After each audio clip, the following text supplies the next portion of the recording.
Like today to welcome Rodney Branigan to the Green Ginger Club. Rodney has gained a reputation as a unique guitarist, and we'll talk more about that. So, welcome, Rodney. Well, thanks Well, for having me. I'd like to start with a question: If why, when you're playing your two guitars, every time I see you, you've got one of your trouser legs rolled up. Why? That's actually to hold the guitar. It requires a lot of leg strength, that kind of gym leg strength where you're kind of squeezing your legs together. But it also on a regular trouser leg, the guitars just kind of slip through. So I only do that when I'm about to throw the guitars and catch the guitars. And the reason I do is it just provides a bit of friction to catch the guitar. Otherwise, the guitar slides through my legs when I try to put it to my legs, because it's quite a quick thing when that whole thing happens. And if I can't really focus on one bit of it at the time, I can't think, well, this guitar is doing this and this guitar is doing this. They have to do everything without me thinking about it. So if I leave the pant leg down, and I know this because it's happened a couple of times, and I've had to send my guitars to the shop with the end pins shoved up into the body of the guitar. So like the guitar will slide through the legs, and it kind of bounces off the ground where it plugs in. And so it shoots that jack up into the side of the guitar. So I roll the pant leg up just to stop it on the way down. You've That's answered one of my questions already, which was, What's you that? know, you're known for like the passive style and the two guitars, but I gather you broke a lot of guitars Man, a lot. in the early days, and kind of you've answered it. You dropped the bloody thing.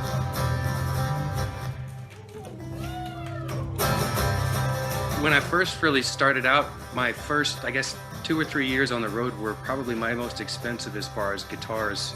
I was playing really cheap Seagulls at the time because I was buying them. I didn't have any kind of guitar endorsement at the time. And so I kind of got over I figured out exactly how hard you could hit the guitar and where it would take the beating as well. But that first couple of years, it took a while. If you can find the videos online and these would have been from like 20 years ago now. I'm playing guitars that actually have bits of duct tape on the top of it, and that's just to reinforce the spots where I know it's going to crack.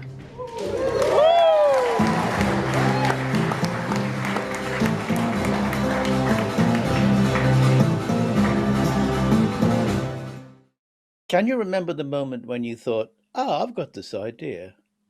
Yeah, it was yeah, I was in my office space in Amarillo, Texas when I guess I was 19. I started teaching guitar lessons and was renting an office space in downtown Amarillo.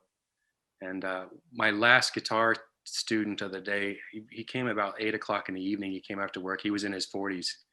And he used to bring beer because I was too young to buy beer. So we'd sit down and have our lesson and have his six pack. And I was just explaining the ambidexterity to him because I can draw with both hands or write with both hands. And there's not a whole lot of difference between the dominance in both of my hands.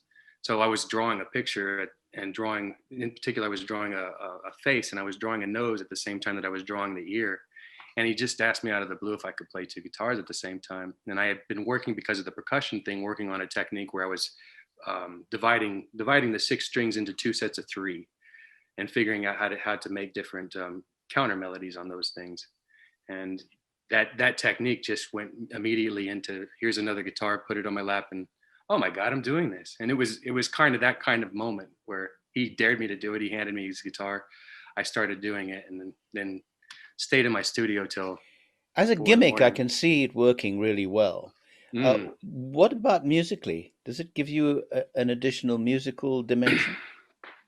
For some stuff, I've been working on some stuff most recently where I'm trying to make the whole technique a bit more casual, because with the flip trick and the regular two guitar technique, and even with the like body language um, and Muddy Jesus is another one that I do with the mandolin and the guitar and the drum. They tend to be spectacle, and they're that way by design, really. I mean, my when I started playing music professionally, I was playing cafes and bars where people really weren't concerned with what was going on musically in the place. So I was always looking for ways to just kind of do something that grabbed their attention immediately, and then I could figure out how to work in the songs and the comedy and the conversational style, and just something to hold them in there.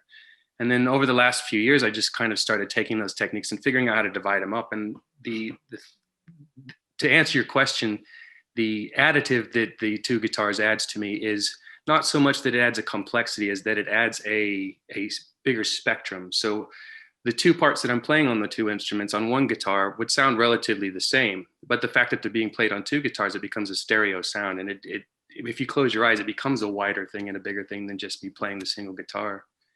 But that was something that came afterwards, after I had started doing the thing for the spectacle and realized that there could be some musicality in it. When you're ambidextrous, does that go for your feet as well as your hands? I mean, can you do rhythm separately together with the guitar? I mean, have you got four things you can do? Not four things. It's not quite that polyphonic, but it is right and left to the same degree that I like to describe what's going on mentally. It's very similar to what's going on like with a drummer or a pianist, but at the same time. So my feet kind of have that split as well, where I can tap a different rhythm with my right foot that I do with my left, or I can do, like, the one thing that I do is I play the tambourine with my right foot. I can actually do that left-handed as well, but I can end up with a different polyphonic rhythm doing that. Or I can play the kick drum and the hi-hat. And there comes a point actually where you're starting to wonder if you're starting to look like a performing monkey. And so, like, I used to do this thing when I was in LA where I would play the kick drum with my left heel while I was standing up playing the two guitars at the same time, and then play the tambourine with the right. So the right foot was actually tapping out the hi-hat part, where my left foot, I'm jumping up and down and tapping out the kick drum part, where the two, but there, like I said, there just comes a point where it's just, the spectacle's too much and there's not enough musical value to it. So you kind of start toning those things down and try to make them more subtle. I think the nearest thing we ever got, and I think we did it at Turville once, was to play Foggy Mountain Breakdown. And I think I remember I was playing the right hand guitar and the left hand of Louis' banjo, and Chris was playing the right hand of his guitar and the left hand of John's bass. Yeah, I've seen bluegrass bands do that before. It kind of sounds pretty shit, but it's spectacle, and it is, as far as a live audience is concerned, they're going to remember that more than they do any of the other songs. It doesn't matter how much value they had to. There's the problem. You do that, and then you say, and now I'd like to sing you a little love song I wrote, and people go, okay. Yeah, that is true. I mean, in all fairness, that has been like the biggest, I guess, thing to overcome is after the spectacle, how do you maintain that control of people's, and for me, actually, the most beneficial thing is been comedy, is being able to do all of those things and then try to play a serious song. Like, this is one of my favorite things, the song She Bled that I wrote. It's an incredibly sad song. It's a very emotive song, and some people absolutely hate it, just because it touches on a subject that people find very, very personal. But if I introduce that song with a bit of comedy, or at the end of that song where everybody's kind of come down emotionally, they're sad, they're thinking about their pets that have died recently, or some really dark thing, and then all of a sudden you tell a funny joke, that psychological up and down in the audience ends up making people endear themselves to you. But it all starts with the two guitars. The only reason they ever gave me their time at the beginning was I did something of spectacle that they'd never seen before, and so I got the opportunity to open those doors.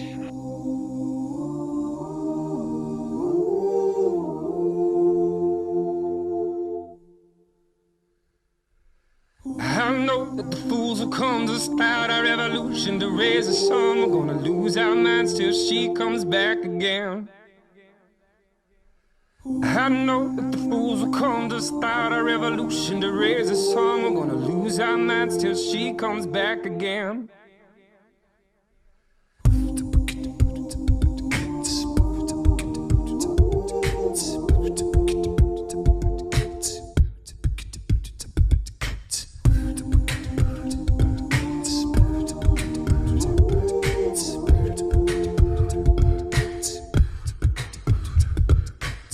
I know that the fools will come to start a revolution, to raise a song. We're gonna lose our minds till she comes back again. And we'll do it again. I know that the fools will come to start a revolution, to raise a song. We're gonna lose our minds till she comes back again. world outside will fall to pieces. You seem to be a self-destructing species. My drink is empty, that's all I know. Well, take a hit and now we go. There's still an hour before dawn. My dancing legs still going strong. The sun is coming, I have faith. We save the world for one more day. I know that the fools will come to start a revolution to raise the sun. We're gonna lose our minds till she comes back again. And we'll do it again. I know that the fools will come to start a revolution to raise the sun. We're gonna lose our minds till she comes back again. I know that the fools will come to start a revolution to raise the sun. We're gonna lose our minds till she comes back again. And we'll do it again. Got a gun on the tip of his tongue and a shoot a hole in your chest just for fun. When you never see him coming, never see him go. You got him variety in on that toe. Say what they want, man, and then run away. When you ask him to fight, man, it just won't stay. Petty bully to the nth degree. A pest at best, but it won't bother me, no. I know that the fools will come to start a revolution to raise the sun. We're gonna lose our minds till she comes back again. And we'll do it again. I know that the fools will come to start a revolution to raise the sun. We're gonna lose our minds till she comes back again. And we'll do it again. I know that the fools will come to start a revolution to raise the sun. We're gonna lose our minds till she comes back again. I know that the fools will come to start a revolution to raise the sun. We're gonna lose our minds till she comes back again. She comes back again. I know that the fools are coming. I know that the fools are coming. And I know that the fools will come again. And I know that the fools are coming. And I know that the fools are coming. And I know that the fools will come again. She comes back again. I know that the fools will come to start a revolution to raise the sun. Gonna lose our minds till she comes back again. She comes back again. I know that the fools will come to start a revolution to raise the sun. Gonna lose our minds till she comes back again. And we'll do it again. I know that the fools will come to start a revolution to raise the sun. We're gonna lose our minds till she comes back again. And we'll do it again. I know that the fools will come to start a revolution to raise the sun. We're gonna lose our minds till she comes back again. And we'll do it again. I know that the fools are coming. I know that the fools are coming. I know that the fools will come again. I think you'd rather be known as a singer-songwriter I would. than perhaps as a guitar player. But aren't you always getting two audiences, like the guitar nerds who are just, you know, and the rest of the audience, they aren't interested in that because they can see it's clever, but I mean, normally they wouldn't know one brilliant guitar player from another. They don't. You really want to push your songs and your writing. Kind of in a way, it must be very frustrating, isn't it? In the past, I've found it frustrating because if I'm honest, I started playing the guitar when I was quite young, so I find the musicality part to be second nature and intuitive.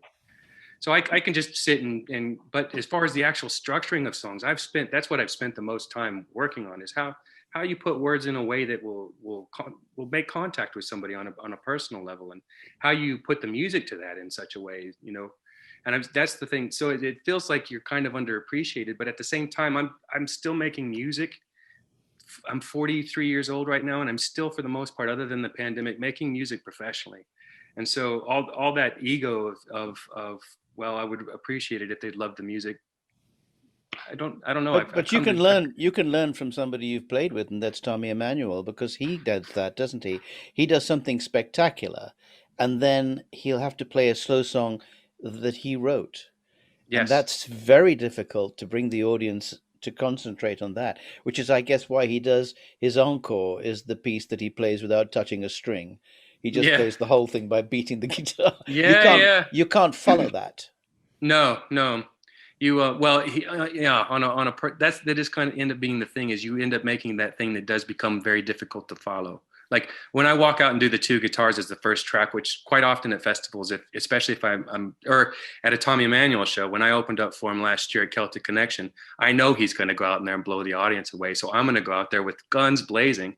But the issue with that for me is that after the first or second track where my guns are blazing, I've got to figure out how to carry that for another 20, 30 minutes, before he comes on stage and hopefully leave the audience with some sort of memory of me that's positive. That ends up being the goal at the end of the night, is trying to not only impress them, but leave them with a memory that, that something, whether that be I've touched them by singing a really sad song or I've told a really funny joke, something needs to touch them in a way just outside of the sheer spectacle of it. We're basically, well, not us personally, but the Green Ginger Club is basically folk. You ain't that keen on that tag, are you? I mean, I think somewhere you said I'd rather be thought of as a rock singer with an acoustic guitar. Yeah, I don't mind the folk, because I do write really folky songs. Actually, One Seat is so folk. I mean, that sounds like it was written in Amarillo, Texas, which it was written about Amarillo, Texas, but not necessarily in Amarillo, Texas. I don't know. I've never really liked the two one man two guitars tag either. There's just certain tags you have to accept. And I mean, like we were talking about before, I mean, what really brought me into the folk scene was more the lifestyle. It was the fact that I could get in a car and travel from town to town with just me and my guitar and make a living and write songs and sell those songs to people. I don't know if it's ease of use or just that whole culture that comes around it. It's amazing. Like, I'm sure you guys have done those tours of like Germany and those folk clubs, or France and those folk clubs, where you're actually staying with the people that own the place and they're making dinner for you, and that all that hospitality that goes with those communities that are developing nationwide. And all you got to do is say, I'm a folk singer, and generally you can plug into some sort of version of that, which it doesn't really exist in the world of rock and roll. But I think I don't dislike the folk singer. I just prefer if you put the word progressive in front of it. I'm a progressive folk singer. Where I'm from, trees don't grow up and down because the wind blows so, and the seedlings fly away.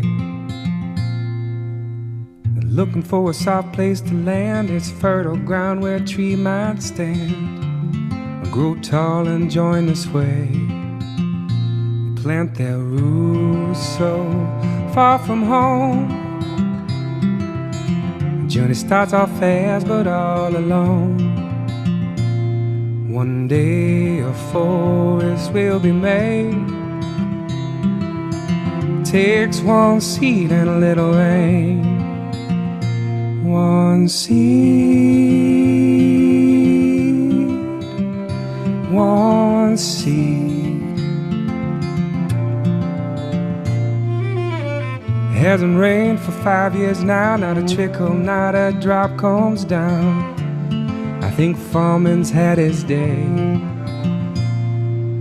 Save up and send the kids to school, 'cause city life seems much less cruel. We can spare them from the pain. We'll plant their roots so far from home. Journey starts off fast but all alone. One day a forest will be made. Takes one seed and a little rain. One seed, one seed, one seed, one seed.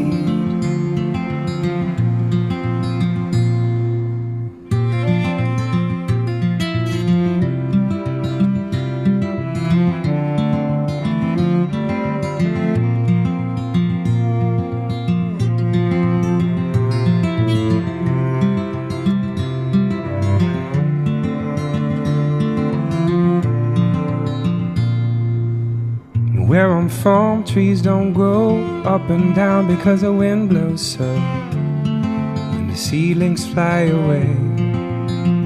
They plant their roots so far from home. The journey starts off fast, but all alone. And one day a forest will be made. Takes one seed and a little rain. One seed, one seed, one seed, one seed, one seed, one seed.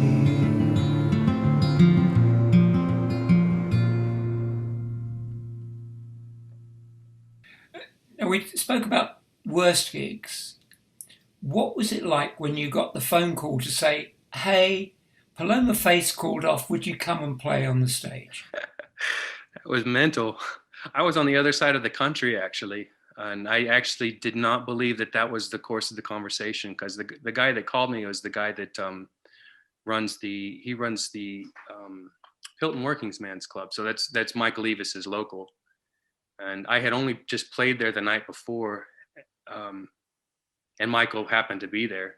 I think, well, it wasn't happened to be. I was there as entertainment for a welcome back party for a musician they had that 2 months before had a heart attack in the Working Man's Club and died right there on the stage. But they were able to revive him because Michael Eavis had purchased a defibrillator for the village, and it happened to be outside of the Working Man's Club. They brought the guy back to life. After being in a coma for 2 months, he came back to pick up his guitars, and they had a big party for him. And I was the entertainment for that. So that was the convoluted reason that I had even met Michael Eavis. And then I'd gone to East Anglia because my bass player lives in East Anglia. He lives in Ipswich, I think. And so I was rehearsing over there and got the call the next day about 1 o'clock, 2 o'clock, something like that, and looked on the sat nav, and there was no way I was gonna be able to make that time. And they said, if you drive, and just drive as fast as you can, and Michael will pay any tickets that you get. So I ended up driving from East Anglia to Glastonbury at about 100 miles per hour. I didn't actually get any fines, thankfully, but it was about as fast as my car would get there. And yeah, got there, pulled up back to the stage. A police escort met me at the A303. So I had sirened police escort going into the site. I got out, had all my stuff in the car, ended up stripping down in the backstage area in front of Michael and everybody because I was wearing shorts. I just put some trousers on, walked onto the stage and started playing straight from driving from East Anglia. It was all very, thankfully I didn't have time to think about it, so I wasn't nervous. Because I was expecting real, that story. Yeah, well, when I got there, I didn't actually know what the show was that they were putting on. They said it was the Glastonbury Extravaganza, and they said it was big. And I thought, well, maybe 1,000 people, 2,000 people. So I was expecting to be making this drive for 1,000, 2,000 people, and walked up onto the stage following my guitars and the sound man, and there's like 15,000 people in this. And they told me as I walked up, like, oh yeah, we only just now told them that Paloma Faith is not going on. So I was expecting to get booed and have stuff thrown at me, and that ended up being great. Ended up rocking it. Actually, haven't had him chanting my name by the end of it. Of course, I told him to, but that's beside the point. That's something I've always liked to do on big stages. I've done it a few times, like I did it in Corsica one time at the Patrimonio Festival, a guitar festival, where they don't speak my language, so I'll get out there and say, I'm feeling really uncomfortable. It would be really helpful if you guys went, Rodney, Rodney, Rodney. And you get them start doing that, and then you take the video at the end of it and you cut out the part where you told them to do it, and all of a sudden that YouTube video looks like that crowd really loves me. Is there anywhere you haven't been, Rodney? I mean, you've done India, Africa, all over Europe. Yeah. Obviously the States. Where do you want to go now? Well, unfortunately, 2020 was meant to be the year that we were kind of harvesting all of the repercussions of that Glastonbury show. like I was on main stages all over the country. We had booked a tour of Australia, which would have been my first tour of Australia. I've never been to the continent of Australia, and we were meant to be in Argentina as well, which would have been my first time playing in South America. So that would have pretty much covered me for most of the inhabited continents, because I've played China, I've played like Singapore, Indonesia. It's just little pockets of those parts of the continent. But yeah, I haven't done South America or Australia, which I was meant to do last year, but c'est la vie.